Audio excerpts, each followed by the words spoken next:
반갑습니다. 나동원 목사입니다. 이번 9강에서도 지난 8강에 이어서 요한계시록의 상급론에 대해서 다루고자 합니다. 이 상급 문제는 아무래도 종말과는 뗄래야 뗄 수 없는 그런 관계로 이루어져 있죠. 그러다 보니까 이 문제를 오해를 하거나 또 잘못 이해를 하게 되면은 종말론과 요한계시록에도 문제가 생길 수밖에 없습니다. 따라서 지난 강에 이어서 이번 강에서도 이 상급론과 관련해서 한번 잘 정리를 했으면 합니다.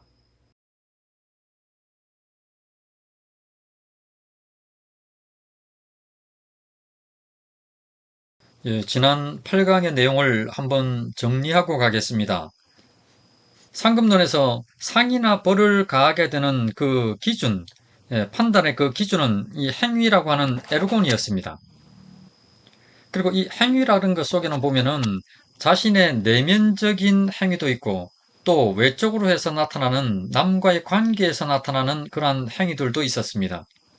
그래서 내적으로는 기쁨이라든지 감사, 성령의 열매들로 이렇게 표현되는 것들 또는 미움이라든지 시기, 불신 하는 이러한 자기의 마음 상태 이런 것들이 포함이 되어 있습니다. 그리고 외부적으로 나타나는 행위들 같은 경우에는 실질적인 일이라고 하는 형태로 주로 이제 많이 표현이 되죠. 그래서 실제 밖에서 봉사 행위를 하는 것들, 또 전도를 행하는 것들, 헌신하고 또는 습관적이나 형식적으로 봉사하는 거라든지 또는 남에게 보이기 위해서 열심으로 어떤 행위를 하는 것, 이런 것까지도 포함된 것이 행위입니다. 이러한 행위들 중에는 보면은 하나님께서 기뻐하는 행위가 있죠. 그런 행위들 같은 경우에는 계속해서 그대로 지속을 하면 됩니다. 그런데 하나님께서 기뻐하지 않는 행위들 같은 경우에는 회개하고 돌이켜서 하나님께서 기뻐하는 행위로 바꿔야 되죠. 또 성령께서는 그렇게 이끌어 가시는데 이것이 바로 현재 구원 안에 있는 성화였습니다. 그래서 사실상 보면은 이렇게 하나님이 기뻐하는 행위를 만들어가는 이 행위하고 성화라고 하는 것은 같은 거죠.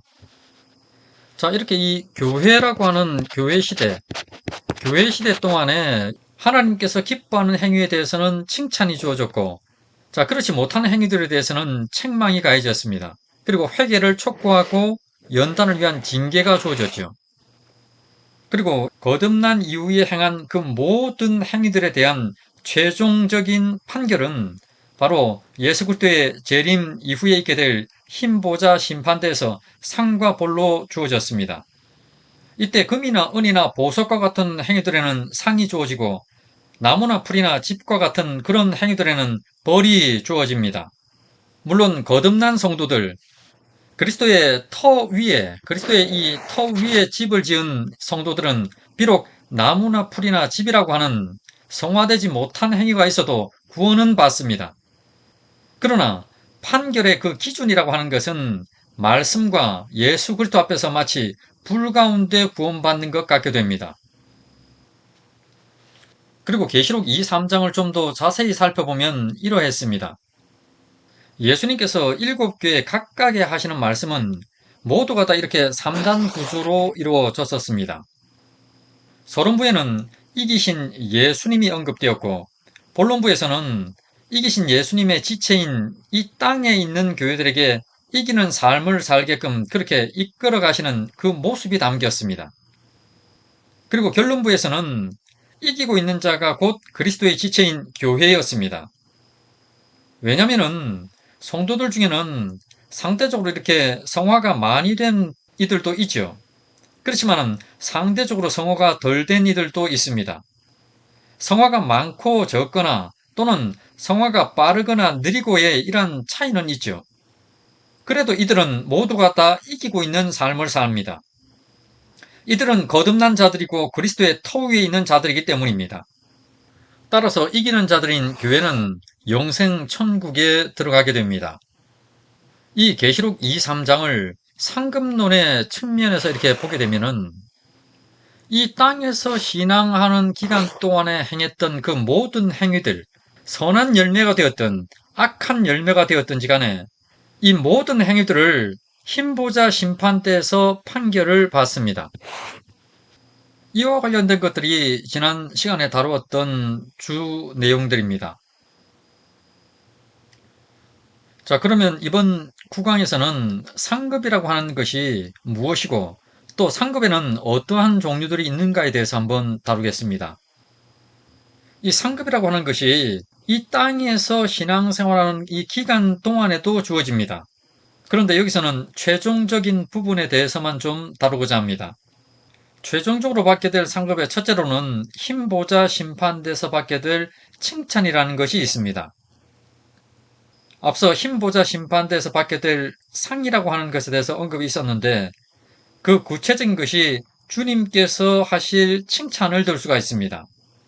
고린도전서 4장 4, 5절 말씀입니다. 다만 나를 심판하실 이는 주시니라. 그러므로 때가 이르기 전 곧 주께서 오시기까지 아무것도 판단하지 말라.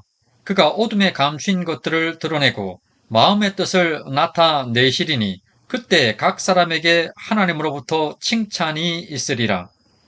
성도들이 나중에 부활체의 몸을 입고 난 이후에 그리스도의 이 힘보자 심판대 앞에 딱 서게 될 그때 말이죠. 이 땅에서 인내하면서 하나님께서 기뻐하는 행위라고 하는 것, 그것을 행한 것들에 대해서는 칭찬이 있게 됩니다. 자, 여기서 말하는 이 칭찬이라고 하는 것의 느낌, 그 의미, 이런 것이, 자, 어떤 거냐면은, 예를 들면은 이런 겁니다. 지금 어떤 주님의 일을 하고 있는데 굉장히 어렵고 힘이 듭니다. 그래도 꾹꾹 인내하면서 참아가면서 견디면서 일을 하고 있는데 성경을 한번 펼쳤는데 말이죠. 말씀을 보는데 내가 너로 말미암아 기뻐한다는 그 말씀을 읽는데 마치 주님께서 지금 내게 하시는 말씀 같이 들립니다. 자, 그럴 때 느낌, 기쁨, 자, 이런 거죠. 또 때로는 꿈이 되었든 또는 음성이 되었든 내가 너를 기뻐한다고 하는 그러한 말씀이 들렸다고 생각해 보십시오. 그때 그 감격이나 기쁨이 어떻겠냐는 거죠. 충격적인 기쁨이죠. 말씀 한마디지만은 이는 엄청난 상입니다.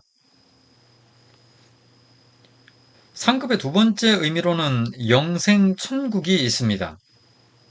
여기 지금 구약의 이사야서에 보면은 보라 내 구원이 이르렀느니라 보라 상급이 그에게 있고 보응이 그 앞에 있느니라.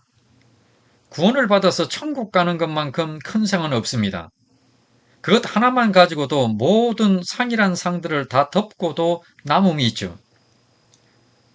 산상수훈의 마태복음 5장 10에서 12절 말씀을 보게 되면은 여기서도 천국을 상으로 말씀합니다. 의를 위하여 박해를 받는 자는 복이 있나니 천국이 그들의 것임이라. 나로 말미암아 너희를 욕하고 박해하고 거짓으로 너희를 거슬러 모든 악한 말을 할 때에는 너희에게 복이 있나니 기뻐하고 즐거워하라. 하늘에서 너희의 상이 큼이라. 너희 전에 있던 선지자들도 이같이 박해하였느니라. 지난 8강에서도 언급을 했습니다마는 계시록 2, 3장에 이기고 있는 자인 이 교회가 받게 되는 상급은 영생 천국의 모든 것들로 이렇게 표현이 됐습니다. 이어서 상급의 세 번째 의미로는 그리스도의 재림 심판하고 힘보자 심판에 동참하는 것을 의미합니다. 계시록 2장 26, 27절을 한번 보겠습니다. 이기는 자와 끝까지 내 일을 지키는 그에게는 만국을 다스리는 권세를 주리니 그가 철장을 가지고 그들을 다스려 질그릇 깨뜨리는 것과 같이 하리라. 나도 내 아버지께 받은 것이 이러하니라. 지금 여기 나오는 이 두아디라 교회에 주시는 이 상급 같은 경우에는 보면은 다른 6개 교회들하고는 틀리게 이기는 자와 끝까지 내 일을 지키는 자라고 하는 이 표현은 지금 사이에 이 그리고라고 하는 카이가 사용되고 있는데 이 카이는 즉이라고 하는 의미로 보는 것이 낫습니다. 그러니까 보충 설명의 용법이죠. 이기는 자, 즉 끝까지 내 일을 지키는 그에게는 자, 이 말은 끝까지 이 행위라고 하는 것이 하나님이 기뻐하는 행위를 행한다고 하는 그 의미죠. 그러니까 한마디로 얘기하면은 이기는 자입니다. 그리고 여기 이 카이를 즉으로 사용하지 않고 그냥 그대로 그리고라고 하는 의미로 사용할 수도 있습니다. 자, 이런 경우에는 동격이라고 하는 의미로다가 이 둘을 봐야 됩니다. 그러니까 같은 의미죠. 이기는 자가 곧 끝까지 내 일을 지키는 자라고 하는 그런 의미입니다. 이 이기는 자요 끝까지 주의 일을 지키는 교회, 주의 일을 행하는 이 교회가 심판하는 권세를 받는데 이 심판하는 권세는 철장을 가지고 심판하는 권세를 받습니다. 자, 이와 관련된 말씀을 보겠습니다. 마태복음 19장 28절입니다. 예수께서 이르시되 내가 진실로 너희에게 이르노니 세상이 새롭게 되어 인자가 자기 영광의 보좌에 앉을 때에 나를 따르는 너희도 12보좌에 앉아 이스라엘 12지파를 심판하리라. 예, 여기서는 보면은 12보좌의 12사도들이 12지파인 이스라엘, 참 이스라엘이죠. 교회를 심판한다고 하는 표현으로 이렇게 나오지만은, 자, 이 의미를 좀 확대를 시켜보면은 이기는 자들인 교회도 심판에 동참을 하게 됩니다. 앞서 4강에서 이와 유사한 누가복음 22장 30절 말씀이 있었습니다. 너희로 내 나라에 있어 내 상에서 먹고 마시며 또는 보좌에 앉아 이스라엘 12지파를 다스리게 하려 하노라. 여기서 이 다스린다고 하는 이 표현은 심판한다고 하는 이 표현이 맞다고 이렇게 말씀을 드렸습니다. 그리고 이 심판하는 권세는 흰 보좌에서 뿐만이 아니고 예수님께서 이 땅에 재림하셔서 이 세상을 심판하는 바로 그때, 자, 그때도 성도들이 동참을 하게 됩니다. 자, 그 내용은 계시록 19장과 관련해서 좀 설명이 필요한 부분들이 있기 때문에 그때 다루도록 하겠습니다. 왜냐면은 교회가 그리스도의 재림 심판에 동참은 하지만은 그때는 간접적으로 참여하기 때문에 그렇습니다. 자, 이렇게 상급의 의미 중에는 그리스도의 재림 심판하고 흰보자 심판에 동참하는 것이 있습니다. 이어서 상급의 네 번째 의미로는 천국에서의 직분 행함의 의미가 있습니다. 천국에서의 상급과 관련되다 보니까 아무래도 이 차등 상급이라고 하는 것을 한번 먼저 확인을 해봐야 될 것 같습니다. 이 세상, 이 땅에서 신앙생활하는 기간 동안에 하나님께서 기뻐하는 일을 많이 한 사람하고 별로 많이 하지 않은 사람 간에는 나중에 이 천국이라고 하는 곳에 가서 상급의 차이가 있을까 하는 겁니다.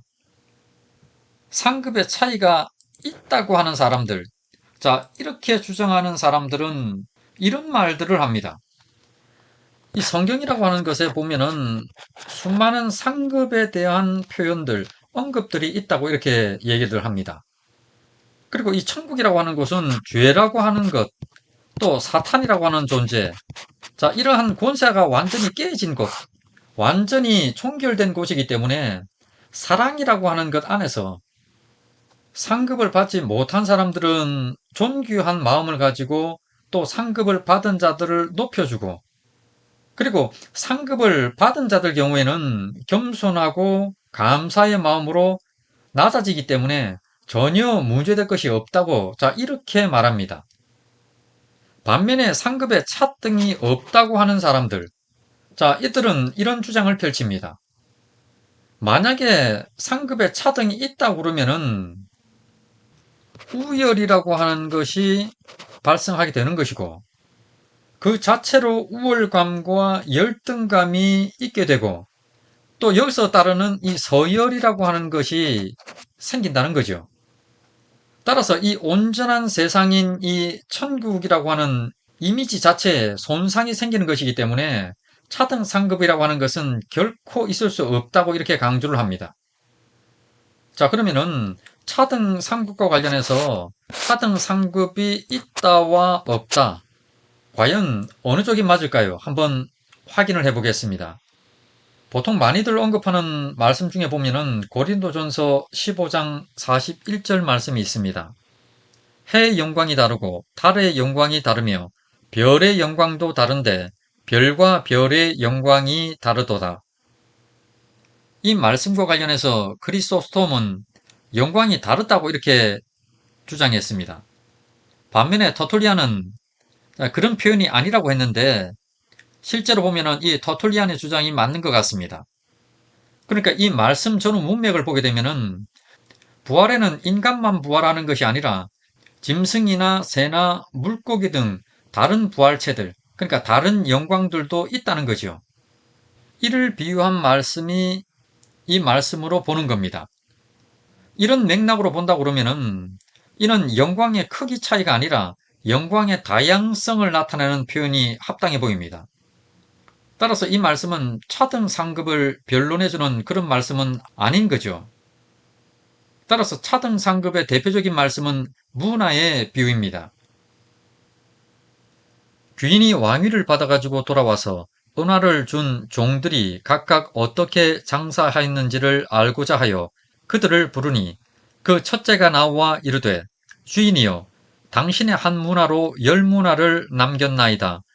주인이 이르되 잘하였다 착한 종이여 내가 지극히 작은 것에 충성하였으니 열 골 권세를 차지하라 하고 그 둘째가 와서 이르되 주인이여 당신의 한 문화로 다섯 문화를 만들었나이다. 주인이 그에게도 이르되 너도 다섯 골을 차지하라 하고 누가복음 19장에 나오는 예수님께서 말씀하신 문화의 비유입니다. 자, 여기서의 이 귀인이 돌아왔을 때 이 설정은 그리스도의 재림을 의미합니다. 그리고 여기서의 이 종들은 동일한 조건 하에서 한 문화씩을 받아서는 각자의 일이라고 하는 행위를 했습니다. 그리고 그 충성에서 남긴 열매의 그 정도에 따라서 차등적으로 고을을 다스리는 권세가 주어지고 있습니다. 이 비유를 보게 되면은 새하늘 새 땅인 천국에서 성도들 중에 누구는 열 골 권세로 다스리게 되고 또 누구는 다섯 골 권세로 다스리게 된다는 것이죠. 그리고 고을마다에는 고을 백성이 될 사람들이 필요하죠. 그래서 다스림을 받아야 할 사람들이 피지배층으로 필요합니다. 이 성도라고 하는 존재들이 하나님에 대해서 피지배층으로 이렇게 다스림을 받는 것은 맞죠. 자, 그런데 이 모든 성도들은 법적인 의미에서 왕이죠. 왕입니다. 그런데 일부 성도들에게 백성으로 다스림을 받는다고 하는 것은 앞뒤가 맞지가 않습니다. 따라서 좀 더 들여봐야겠습니다. 지금 여기 보면은 열 골 권세를 차지하라, 다섯 골을 차지하라는 말씀이 나오는데 여기 사용된 이 권세를 차지하라는 말씀, 이 단어는 무엇이다라고 하는 이 aim이라고 하는 단어의 현재 명령법인 isd를 사용하고 있습니다.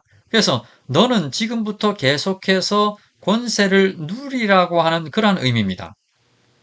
이 의미는 예수님께서 재림하시고 판결하신 이후부터 해서 자, 열 문화를 남긴 자는 계속해서 열 골 권세를 누리고 또 다섯 문화를 남긴 자도 계속해서 다섯 골 권세를 누리라는 것이 됩니다. 자, 그러니 차등 상급을 지지하는 것처럼 보이게 합니다. 그런데 좀 더 고려해 볼 상황이 있습니다. 지금 예수님께서 비유로 말씀하신 이 문화의 비유, 이 문화의 비유는 누가복음 19장에 나옵니다. 여리고성 삭개오의 집에서 예수님께서 하신 말씀입니다. 그 앞 18장을 보게 되면은 여리고성 근처에 있는 한 맹인을 고친 이야기가 나옵니다. 그리고 그 앞에는 부자 관리의 영생에 대한 질문이 나옵니다. 자, 이와 동일한 상황이 마가복음 10장에 보면은 부자에 대한 영생에 대한 질문이 있고 여리고성에서 맹인인 바디메오를 고친 이야기가 나옵니다. 자, 그런데 그 사이에 야고보와 요한이 자신의 어머니와 함께 예수님께 나옵니다. 그리고 그 어머니가 예수님께 요구를 하죠. 조금 있으면은 예루살렘에 들어가게 되고 이스라엘이 회복하게 되면은 자신의 두 아들 중에 하나는 우편에, 하나는 좌편에 앉혀달라고 그렇게 요구를 합니다. 이 얘기를 들은 예수님께서는 자, 이렇게 말씀합니다. 예수께서 불러다가 이르시되 이방인의 집권자들이 그들을 임의로 주관하고 그 고관들이 그들에게 권세를 부리는 줄을 너희가 알거니와 너희 중에는 그렇지 않을지니 너희 중에 누구든지 크고자 하는 자는 너희를 섬기는 자가 되고 너희 중에 누구든지 으뜸이 되고자 하는 자는 모든 사람의 종이 되어야 하리라. 인자가 온 것은 섬김을 받으려 함이 아니라 도리어 섬기려 하고 자기 목숨을 많은 사람의 대속물로 주려 함이니라. 자, 이 내용은 지난 4강에서 왕노릇이라고 하는 것과 관련해서 말씀드린 내용이기도 합니다. 지금 이 말씀을 보게 되면은 예수님께서는 이 세상의 통치자들하고 하나님 나라의 통치자들의 차이점을 지금 말씀합니다. 이 세상의 통치자들은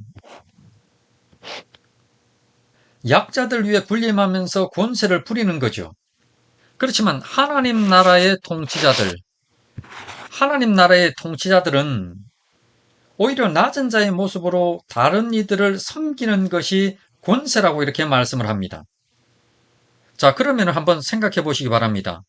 지금 여리고성에서 야고보와 요한의 어머니에게 이렇게 지금 말씀하신 이 예수님께서 이 여리고성에서 삭개의 집에서 문화의 비유로 말씀을 하셨는데 이 내용이 정반대의 내용을 말씀했겠냐는 겁니다.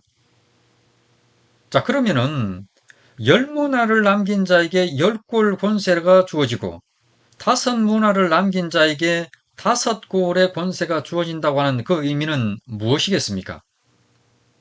하나님 나라에서 주어지는 권세라고 하는 것은 지금 여기서 섬김이라고 지금 예수님께서는 강조합니다. 자, 이러한 예수님의 말씀하고 지금 문화의 비유를 갖다가 비교를 해보면은 이렇죠. 열 문화를 남겨서 열 골 권세를 받은 자, 그리고 다섯 문화를 남겨서 다섯 골 권세를 남긴 자. 이 의미는 열 문화 남긴 자가 다섯 문화 남긴 자보다 더 많이 섬기게 하겠다고 하는 그 의미가 됩니다. 그러니까 영원한 천국에서 더 큰 권세는 더 많이 섬기는 일에 쓰임을 받는 것이란 뜻이 됩니다. 만약에 말이죠. 차등 상급을 주장하는 차등 상급론자가 지금 이 얘기를 들으면은 아마 이렇게 생각할 겁니다. 그리고 또 이렇게 말할 겁니다. 차등 상급이 있기는 하네요. 자, 이렇게 얘기할 겁니다. 그러면서 또 이런 말도 덧붙일 겁니다. 아니, 그런데 더 큰 상 받는 자가 더 많이 일하고 고생을 하네요. 그런데 이런 생각한 자체도 오해를 한 겁니다. 상급의 차등이라고 하는 것은 없습니다. 이 차등 상급이라고 하는 이란 말 자체가 인간의 욕심이 만들어낸 그런 용어입니다. 지금 예수님께서 비유로 말씀하고 있는 문화를 남긴 정도에 따라서 이러한 10골, 5골 권세를 주겠다고 하는 이 말씀은 이 섬김이라고 하는 것, 이 중요성을 강조한 겁니다. 그러니까 차등 상급이라고 하는 이거하고는 전혀 아예 차원이 다른 겁니다. 전혀 다른 거죠. 그러면은 천국에서 더 많이 섬긴다. 지금 천국에서 더 많이 섬기게 한다 하는 자 이러한 표현은 그럼 무슨 의미일까요? 앞선 4강에서 왕노릇에 대해서 다뤘습니다. 이 왕노릇이라고 하는 것은 첫째로 세상의 왕노릇과는 달리 섬김과 낮아짐이었습니다. 그리고 둘째로 지상교회 같은 경우에는 이 제사장이라고 하는 단어와 결합이 되었죠. 그래서는 불신자들에게 복음을 전파해서 그 불신자들이 예수를 믿게 되고 그래서 하나님과 화목해 되는 그런 관계 회복이 되는 것. 자, 이것이 바로 최고의 섬김인 왕노릇이었습니다. 그러니까 지상교회에서의 왕노릇이라고 하는 것은 복음을 전파하는 일, 그 일이었죠. 그리고 셋째로는 천국의 왕노릇이 있었습니다. 이 지상교회에서 섬기던 직분이라고 하는 것, 예, 그 직분을 그대로 사용해서는 천국에서도 하나님을 경배로 섬기는 일이었습니다. 우리는 통상 이런 말을 많이 하고 많이 듣죠. 앞으로 천국 가면은 영원토록 세세토록 왕노릇할 것이라는 말입니다. 계시록 22장 5절 말씀을 보게 되면은 그들이 세세토록 왕노릇하리라고도 이렇게 말씀하죠. 천국에서 세세토록 왕노릇하는 것. 자, 이것이 천국에서의 상급입니다. 당연히 천국에서 영원토록 받게 될 상급이라고 그러면은 왕노릇이죠. 왕노릇하는 이것이 바로 천국의 상급입니다. 그런데 앞서도 이제 언급을 했듯이 이 왕노릇이 세상 사람들이 알고 있는 그 왕노릇이 아니었습니다. 천국에서의 왕노릇은 바로 섬김이었습니다. 하나님의 종들인 성도들이 하나님을 섬기는 거죠. 그래서 계시록 22장 3절 말씀에 그의 종들이 그를 섬기며라고 이렇게 말씀합니다. 그러면 좀 더 구체적으로 천국에서의 이 섬김인 왕노릇은 어떻게 섬기는 것일까요? 그것은 바로 경배입니다. 영원토록 하나님을 경배하는 겁니다. 예배로 영광을 올려드리는 일입니다. 이와 관련해서 계시록 7장 말씀을 보면은 이렇게 말씀하죠. 그들이 하나님의 보좌 앞에 있고 또 그의 성전에서 밤낮 하나님을 섬기매. 실제로 계시록 7장의 이 상황들을 보게 되면은 14만 4천이라고 하는 이 구원받은 성도들, 이들이 하나님의 보좌 앞에 서서는 경배하는 장면이 나옵니다. 모든 성도들이 앞으로 갈 이 천국에서는 경배로 하나님을 섬기게 되죠. 바로 이것이 천국에서의 왕노릇입니다. 앞서 문화에 비유해서 이런 말씀이 있었습니다. 10문화 남긴 자가 10골 권세를 받고 5문화 남긴 자가 5골 권세를 받았죠. 자, 이 의미는 10문화 남긴 자가 5문화 남긴 자보다 더 섬기는 상을 받았다는 의미입니다. 더 섬기는 상을 받은 거죠. 그 말은 더 많은 직분을 행한다고 하는, 자, 이 의미입니다. 성령의 은사가 언급되고 있는 고린도전서 12장을 보게 되면은 직분 사역에 관련된 여러 종류가 있다고 이렇게 말씀합니다. 이 직분 사역과 관련해서 각종 은사라든지 달란트라고 하는 것들, 이런 것들이 직분의 사역으로 나타납니다. 이 땅에 있는 성도들은 모두가 직분을 지닙니다. 크게는 목사, 장로, 권사, 집사, 교사 이런 직분들이 있죠. 그렇지만 그 외에도 보면은 성가대원이라든지 전도대원 또는 교회나 지역의 여러 곳을 청소하는 직분도 있습니다. 중보기도하는 직분도 있고요. 또는 추보를 만들고 또 예배 시간에 나눠주는 그런 직분도 있습니다. 식사를 만들고 식사를 돕는 직분도 있습니다. 그 외에도 수많은 직분들이 있죠. 천국에서도 경배와 관련해서 계속 존재할 겁니다.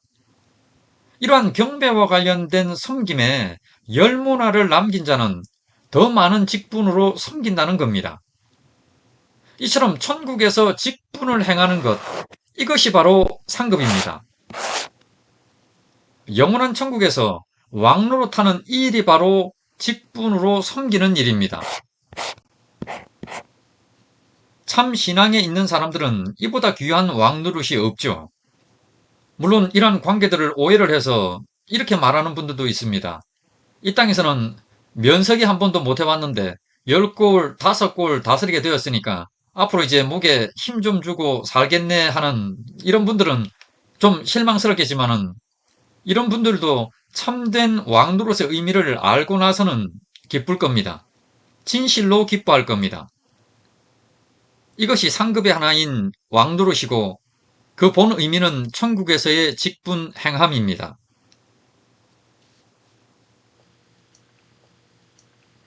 예, 그리고 잠깐 한 가지 정리를 하고 갈 것이 있습니다. 계시록 2, 3장을 보면은 예수님께서 7교회에 주시는 서신이 나옵니다. 그리고 그 서신의 내용을 보게 되면은 이 땅에서 신앙생활하는 그 기간에 받게 되는 상급이 있고 그리스도의 재림 이후에 받게 되는 상급에 대한 언급들, 표현들이 나옵니다. 자, 그런데 이 두 상급에 대한 정확한 구분을 좀 이해를 하고 있어야 됩니다. 일곱 교회에 언급되는 이 각 서신들마다 이 본론부에서 말씀하는 이 모든 것들은 이 땅에서 신앙생활하는 그 기간 동안에 받게 되는 상급입니다. 그러니까 이 기간에 받게 되는 모든 것이 이 땅에서 받는 겁니다. 그리고 결론부에서 이기는 자인 교회가 받게 되는 상급, 그 모두는 그리스도의 재림 이후에 받게 되는 겁니다. 그러니까 그리스도의 초림으로부터 재림까지의 이 기간, 사이 기간 동안에, 자, 이 땅에서 신앙생활하는 이 교회 시대 동안에 받게 되는 모든 상급은 바로 이 본론부에서 언급되는 상급하고 동일합니다. 반면에 그리스도의 재림 때로부터 시작해서 새하늘 새 땅까지 가게 되는 이 기간 동안에 받게 되는 상급이 바로 결론부에서 말씀하는 상급하고 동일한 겁니다. 왜 이런 말씀을 드리냐 그러면은 한 가지 예를 한번 들어보겠습니다. 이기는 그에게는 내가 내 보좌에 함께 앉게 하여 주기를 내가 이기고 아버지 보좌에 함께 앉은 것과 같이 하리라. 예, 이 내용은 라오디게아 교회에 하신 상급에 대한 내용 부분입니다. 자, 여기 이 말씀을 보면은 이기는 그에게는 내가 내 보좌에 함께 앉게 하리라. 자, 이 말씀과 관련해서 일부 주석가들 중에 보면은요, 함께 앉는 이 시점이 어느 때냐고 그러니까 이 땅에서부터, 신앙하는 이 땅에서부터 앉는 것으로, 자, 이렇게 봅니다. 일부 주석가들이 왜 이렇게 보냐고 그러니까 이 말씀에 근거합니다. 또 함께 일으키사 그리스도 예수 안에서 함께 하늘에 앉히시니 에베소서 2장 6절에서 성도들이 이미 하늘에 앉은 것 같이 이 땅에서부터 이미 왕로로 탄다고 하는 자, 이 말씀을 근거로 제시합니다. 예, 분명히 에베소서 2장 6절은 이 땅에서부터 이미 하늘에 앉은 것처럼 왕로로 탄다고 하는 그 의미가 맞습니다. 자, 그런데 지금 이 계시록 3장 21절에 나오는 말씀하고 이 에베소서 2장 6절에 나오는 말씀은 동일한 내용이 아닙니다. 지금 여기 나오는 이 이기는 자의 호니콘이라고 하는 현재 분사가 사용되었습니다. 이 의미는 지금 이기고 있는 자라고 하는 그런 뜻이죠.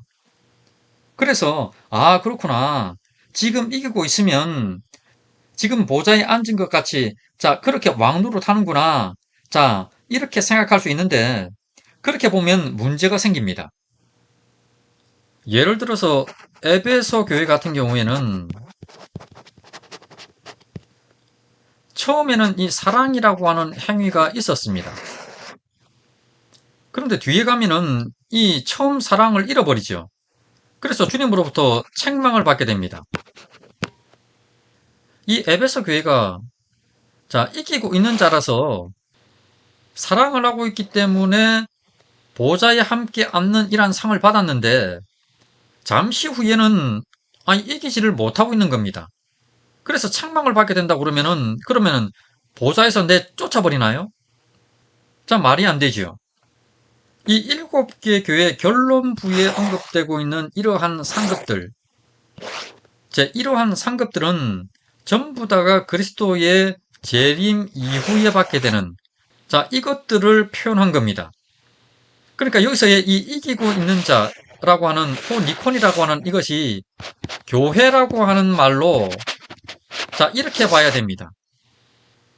그래서 이 땅에서의 일어나는 이 본론부가 말씀하는 이 기간의 일들이 끝난 이후에 최종적으로 받게 되는 상급. 자, 이것이고, 자, 이것들은 예수 그리스도의 재림 이후에 받게 되는, 자, 이런 것들이라는 뜻입니다. 그러면은, 이 본론부가 있는 이 땅에서 받게 되는 상급과 관련된 말씀을 한번 보겠습니다. 예, 이 말씀은 빌라델비아 교회 본론부에 나오는 상급에 대한 내용입니다. 내가 나의 인내의 말씀을 지켰은즉 내가 또한 너를 지켜 시험의 때를 면하게 하리니 이는 장차 온 세상에 임하여 땅에 거하는 자들을 시험할 때라. 자, 이 말씀 중에 나오는 장차 온 세상에 임하여 땅에 거하는 자들을 시험할 때, 이때는 큰 환란 기간이죠.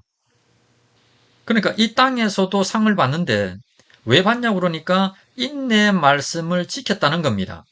그래서 예수께서도 지금 빌라델비아 교회를 지켜서 이 시험의 때로부터 지킨다고 하는 그런 말씀입니다.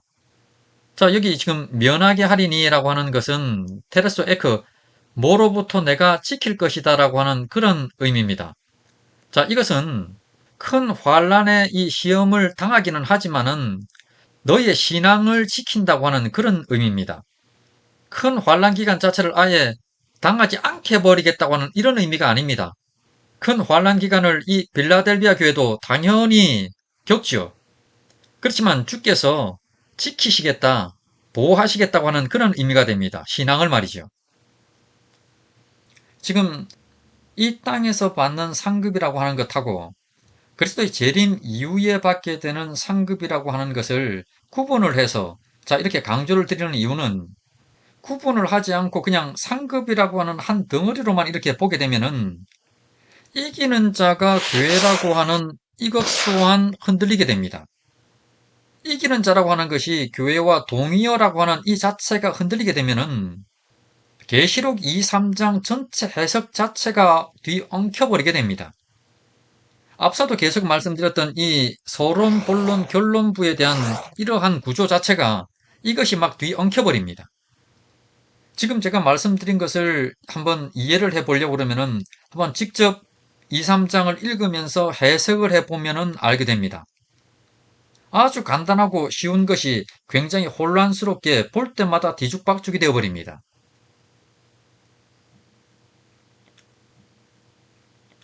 이렇게 지금까지 상급이 무엇이고 어떤 종류들이 있는지에 대해서 알아봤습니다. 그리스도의 재림 이후에 받게 될 상급에는 흰보자 심판대에서의 칭찬이 있었습니다. 그리고 천국 영생에 들어간다고 하는 그것이나 또는 그리스도 재림 이후에 받게 되는 그 모든 것들을 상급으로 봤습니다. 그리고 그리스도의 재림 심판하고 흰보자 심판에 동참하는 것을 상급으로 봅니다. 그리고 이 땅에서 행하던 직분이라고 하는 것, 그 직분이라고 하는 것을 그대로 가지고 천국에 가서도 경배로 하나님을 섬기는 일을 합니다.